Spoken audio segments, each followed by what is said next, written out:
महाराष्ट्र में भक्त हुए श्री त्रिलोचन जी, परम संत सेवी, श्री पंडरीनाथ भगवान के चरणों में ही रहते थे। पति पत्नी दोनों निवास करते थे, उनके कोई संतान नहीं थी, तो इसलिए उन्होंने जीवन भर क्या नियम अपनाया कि जो भी धन आदि उनके पास था, जो भी वैभव था, उन्होंने वो पंढरपुर आने वाले वैष्णवों की सेवा में खर्च करने का उसका मन बनाया कि यहां इतने दर्शनार्थी आते हैं, सबका भोजन प्रसादी सामग्री हमारे घर में बना करेगी। तो श्री त्रिलोचन जी पंढरपुर आने वाले दर्शनार्थियों को घर बुलाकर के प्रेम से भोजन पवाते थे, और जितने भी दर्शनार्थी दर्शन करके पंढरपुर से जाते थे वो अन्य संतों को कह देते, बोले कहां जा रहे हो? बोले पंढरपुर जा रहे हैं। बोले भैया पंढरपुर जा रहे हो तो त्रिलोचन जी के यहां जाना, उनके यहां भोजन प्रसादी बहुत बढ़िया संतों के अनुकूल बनाते हैं। बड़ी ख्याति हो गई महाराज जी, अब तो जितनी भीड़ पंढरपुर विठल मंदिर में, उतनी भीड़ त्रिलोचन जी के घर के बाहर संतों की, दर्शनार्थियों की, सब प्रसाद पाने के लिए जाते। त्रिलोचन जी और उनकी पत्नी बड़े प्रसन्न कि इतने संतों की सेवा हम कर पा रहे हैं, ये हमारा सौभाग्य है। धीरे धीरे दोनों वृद्ध अवस्था को प्राप्त हो गए। दोनों वृद्ध हो गए तो अब इतनी सामग्री बना नहीं पाते, कोई सेवक नहीं था, स्वयं बनाते थे पति पत्नी मिलकर के। अब तो ऐसा हो जाता, कभी कभी दाल लग जाती, जल जाती, रोटियां सेकते तो रोटियां जल जाती। वृद्ध अवस्था, थक भी गए थे बहुत ज्यादा, तो प्रसाद पवाते तो थे, संत जन बेचारे प्रेम से स्वीकार तो करते, पर अब स्वाद नहीं होता था, तो बेचारे जैसा था उसको पाते, थोड़ा बहुत पा करके चले जाते। धीरे धीरे संतों का आगमन अब कम होने लगा। त्रिलोचन जी इस बात से बड़े परेशान हो गए, बोले भैया संत हमारे घर से आना बंद हो गए, हम क्या करें? तो श्री त्रिलोचन जी महाराज ने बाहर एक बड़ा सा कुछ होर्डिंग जैसा लगा दिया, उस पर लिख दिया कि अंदर कोई संत सेवा आदि के लिए एक सेवक की आवश्यकता है, अगर किसी के अंदर सेवा भाव हो तो वो आकर के भीतर संपर्क करे। सेवा, ब्रजवासी सेवा, गौ सेवा, इन सब सेवाओं के प्रकल्प में यदि आप सेवक की कामना करोगे तो कहीं ना कहीं किसी ना किसी रूप में ठाकुर जी आएंगे सेवा के लिए। त्रिलोचन जी ने बाहर लिख दिया कि भाई संत सेवा के लिए सेवक की आवश्यकता है, यदि कोई सेवा भावी सेवा करना चाहता है तो भीतर आके संपर्क करे। अब यह बोर्ड पढ़ लिया हमारे श्री पंडरीनाथ भगवान ने, और श्री विठल भगवान एक छोटे से बालक का रूप धारण करके त्रिलोचन जी के यहाँ पहुंच गए। त्रिलोचन जी के यहाँ पहुंचे, त्रिलोचन जी बैठे थे। बोले साहब जी, आपने बाहर लिख रखा है संत सेवा के लिए यदि कोई इच्छुक हो तो भीतर आके संपर्क करे, मुझे सेवा करनी है। त्रिलोचन जी और उनकी पत्नी देखे, बोले कितना छोटा सा बालक है, कितना प्यारा है, ये तुम्हारे माता पिता नहीं है? बोले होंगे तो पता नहीं, मुझे तो पता नहीं, मैंने कभी देखा नहीं अपने माता पिता को, मैं अकेला ही हूं, ना मेरे कोई भाई है, ना कोई मेरे मित्र है, ना मेरे कोई बंधु है, ना मेरे माता पिता, मैं अकेला ही हूं। त्रिलोचन जी की पत्नी को तो इतनी दया सी आ गई, अरे राम राम, बेचारा अकेला बालक है। अच्छा चलो ठीक है, तुम यहां सेवा कर लेना, लेकिन कुछ नियम है उनको सुन लो।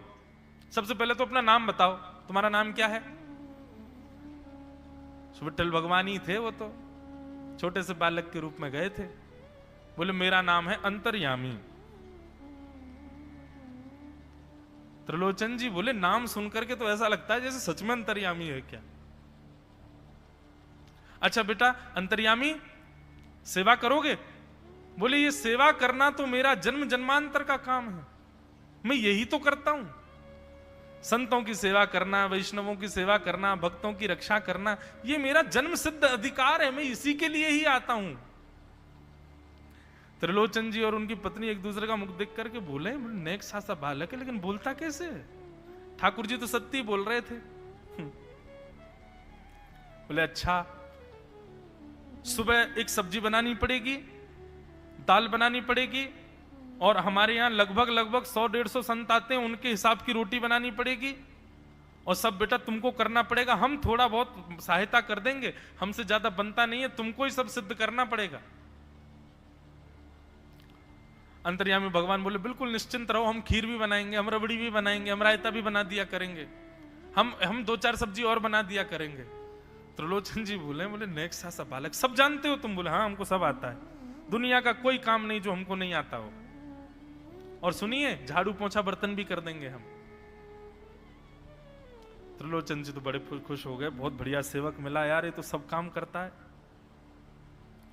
लेकिन भगवान बोले लेकिन अब हमारी शर्त सुनो। त्रिलोचन जी बोले तुम्हारी भी शर्त है? बोले हाँ। क्या शर्त है भैया? बोले हमारी पहली शर्त यह है कि हम दुनिया को बना के खिलाएंगे, लेकिन हमको आपको बना के खिलाना पड़ेगा, हम अपने हाथ का बना नहीं पाते, हम आपके हाथ का बना। और ये वास्तविकता है, ठाकुर जी पूरी दुनिया को पवाते हैं लेकिन स्वयं भक्त के हाथ से बना ही पाते हैं। ठाकुर जी बोले हम सारे संतों को बना के पवाएंगे, लेकिन हम अपने हाथ का बना नहीं पाते, आपको हमारे लिए बनाना पड़ेगा। त्रिलोचन जी की पत्नी बोली छोटा सा बालक, इसका आधे हाथ का तो इसका पेट है, एक रोटी में झिक जाएगा ये, इसके लिए मैं बना दिया करूंगी। ठीक है लाला, तू बिल्कुल चिंता मत करो, तुम्हारे लिए भोजन हम बना दिया करेंगे। हमारी एक शर्त और सुन लीजिए। बोले क्या? हम कितना भी खाएं हमको टोकना नहीं कभी कि इतना क्यों खा रहे हो। त्रिलोचन जी बोले भैया हम क्यों टोकेंगे, तुम बढ़िया 2-3 रोटी खा लिया करना। बोले 2-3 रोटी तो हमारी दाढ़ में छुप जाती है कहीं पर, हम तो प्रेम से पाते हैं। बस आप लोग ये नियम याद रखना, आप कभी ये मत कहना कि इतना क्यों खा रहे हो। और सुनिए एक बात, अगर हमारे सामने कही तो अपराध बनेगा ही, आपका नियम टूटेगा ही। किसी और से जाकर के यदि आपने कह दिया कि बहुत खाता है, क्या बताएं, तो हम उसी दिन अंतर ध्यान हो जाएंगे, उसी दिन आपका घर छोड़ के चले जाएंगे, फिर दूरते रहना सेवक।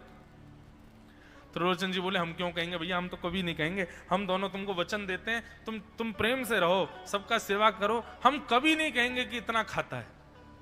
भगवान बोले तो ठीक है, फिर कल से सेवा शुरू।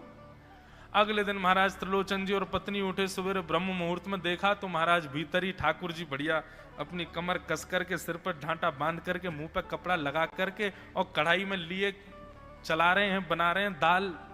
एक हाथ से दाल बना रहे हैं, फिर दौड़ के जाते हैं दूसरी कढ़ाई पे, वहां पर खीर बना रहे हैं, फिर कहीं जाते हैं वहां पूड़ी उछाल उछाल करके धर रहे हैं। त्रिलोचन जी और उनकी पत्नी देख रहे खड़े खड़े, अकेले ठाकुर जी सब बना रहे हैं, नेक्स्ट सा बालक। 8 बजे से संतों की जमात आनी प्रारंभ हो गई, सुबह के समय हो गया। महाराज अकेले ही पत्तल लेकर के दौड़ते हैं, सारे संतों को पत्तल बांट जाते हैं, फिर अकेले ही सामग्री लेकर के जाते हैं और लेकर के सबको बांटते हैं। त्रिलोचन जी कोई सामग्री लेके जाएं तो ठाकुर जी बीच में ही आ जाते हैं, बाबूजी आप जाके बैठो, मैं बांट रहा हूं ना, आप उठ के मत आओ, आप उठ के आओगे सब फैल जाएगा, मैं कर रहा हूं ना सब। अकेले ठाकुर जी, अकेले अंतर्यामी भगवान सब कर रहे थे। और त्रिलोचन जी और उनकी पत्नी बड़े प्रसन्न, जय हो विठोबा, तेने तो भैया ऐसा लगे साक्षात तुम ही आ गए हो, कितनी कृपा हो रही है, देखो कैसा सेवक मिला है। हमें भली संतान नहीं दी ठाकुर जी ने, लेकिन ऐसा सेवक दिया है जिससे परिपूर्ण आनंद हो गया है। संतों की भोजन प्रसादी हुई, महाराज खूब प्रेम से सब संतों को पवाया, संत भी सब वाहवाही करके गए, बोले वाह त्रिलोचन जी आपके यहां खूब बार पाया, लेकिन आज जैसा प्रसादी हमने कभी नहीं पाई। त्रिलोचन जी बड़े प्रसन्न।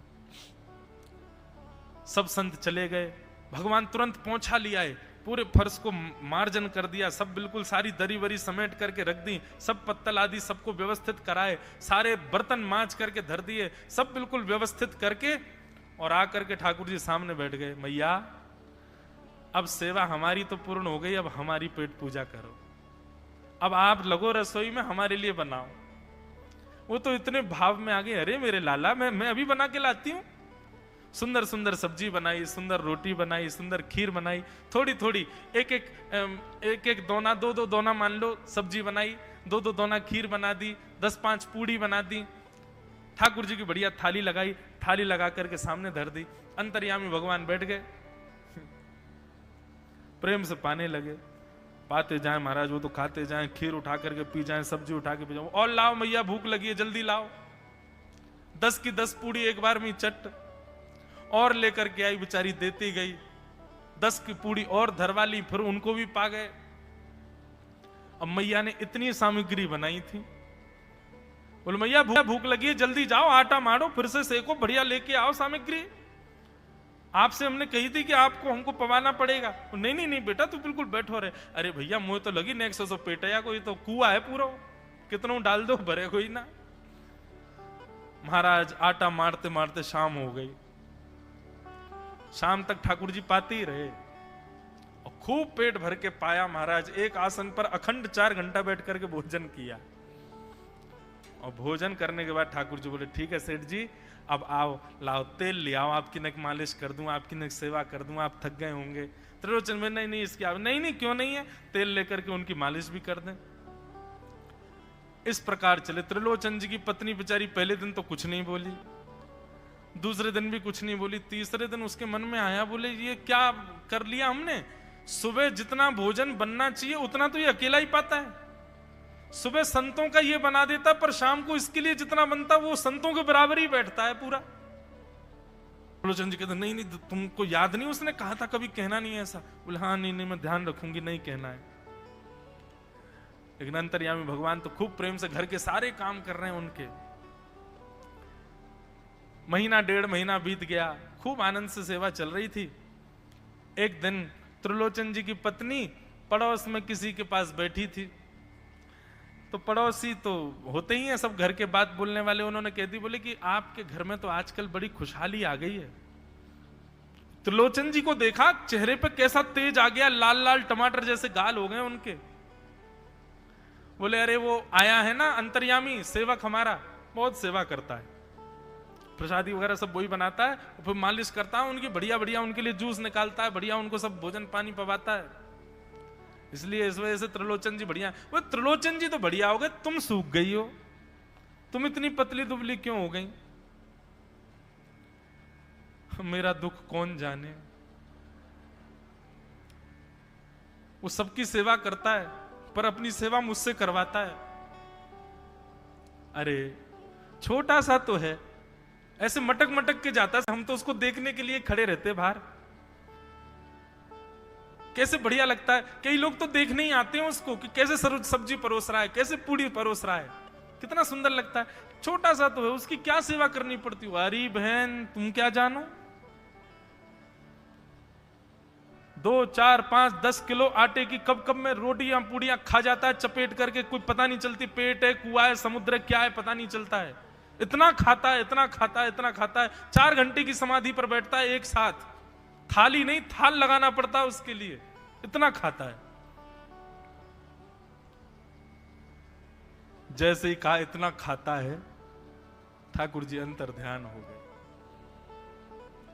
शाम का समय, त्रिलोचन जी रोज शाम होते ही बैठते थे, थोड़ी देर कुछ चर्चा आदि करते थे भक्तों की। त्रिलोचन जी ने बुलाया, अंतर्यामी, ओ बेटा अंतर्यामी कहां हो, जल्दी आओ, चलो शाम हो गई है, थोड़ी देर बैठे कुछ सत्संग करें कीर्तन करें। अंतर्यामी नहीं आए, पूरे घर में खोज लिया ठाकुर जी नहीं मिले, रसोई घर में खोज लिया ठाकुर जी नहीं मिले, पड़ोसियों से पूछ लिया नहीं मिले, सब्जी मंडी देख आए ठाकुर जी नहीं मिले, पूरा पंढरपुर देख लिया लेकिन ठाकुर जी नहीं मिले। त्रिलोचन जी बड़े उदास हो गए, पत्नी से कहने लगे पता नहीं कहां चला गया, कहां गया होगा पता नहीं। देवी तुमने उससे ये तो नहीं कह दिया था कि इतना क्यों खाते। बोले नहीं नहीं मैं तो कान पकड़ती हूं, मैं कभी नहीं कहती उससे। बोले किसी और से तो नहीं कहा था ना तुमने, क्योंकि उसने वचन दिया था ऐसा कहोगे तो मैं चला जाऊंगा। बोले हाँ आज एक गलती हो गई, पड़ोसी के पास बैठी थी, उससे बात करते करते मेरे मुख से गलती से निकल गया कि अरे उसके लिए तो बहुत बनाना पड़ता है, 10 किलो आटा खा जाता है, इतना खाता है, तो निकल गया था। समझ गए। बोले ओहो इसीलिए चला गया, उसको पता चल गया कि तुमने कह दिया है तभी चला गया है। त्रिलोचन जी और उनकी पत्नी दोनों श्री पंडरीनाथ भगवान मंदिर के दहली पर जाकर के बैठ गए। जाकर के ठाकुर जी के आगे हाथ फैला करके कहने लगे, बोले नाथ, हे पंडरीनाथ, आपने हमको संतान नहीं दी, पुत्र नहीं दिया, पुत्री नहीं दी जीवन में, हमने कभी उसकी अपेक्षा नहीं की, हमने कभी आपसे शिकायत नहीं की कि हमको संतान क्यों नहीं दी है। पर नाथ एक सेवक हमारे जीवन में आया, और जब से वो सेवक आया हमारे यहाँ संतों की सेवा होने लगी, हमारे यहाँ कीर्तन होने लगा, हमारे यहाँ सत्संग होने लगा, हमारे यहाँ खूब आनंद की उमंग होने लगी। उस सेवक ने हमको आपसे और प्रेम करवा दिया। ठाकुर जी, हम आज आपसे दोनों भीख मांग रहे हैं, हमें कुछ मत दीजिए, आप भी मत मिलिए हमको इस जन्म में, लेकिन हमारे उस सेवक अंतर्यामी को हमको वापस कर दीजिए भगवान, वो जहां कहीं भी हो उसको वापस भेज दो हमारे पास। ऐसा कहकर के रुदन करने लगे, नेत्रों से आंसू गिरने लगे, चरणों में प्रणाम करके श्री पंडरीनाथ भगवान को रुदन करने लगे त्रिलोचन जी और उनकी पत्नी। इतने में ही स्वर सुनाई दिया, बाबूजी। अंतर्यामी का स्वर सुनते ही पीछे मुड़ करके देखा तो पीछे तो कोई दिखा नहीं। अरे इधर देखिए, पीछे कहां देख रहे हैं? वापस से पंडरीनाथ भगवान की ओर देखा तो श्री पंडरीनाथ भगवान की जगह ही अंतर्यामी बालक खड़ा हुआ है, सामने खड़े होकर के उनको आशीष दे रहा है। त्रिलोचन जी तो भाव विह्वल हो गए, बोले कैसी कृपा नाथ आपकी। बोले आप ही थे क्या?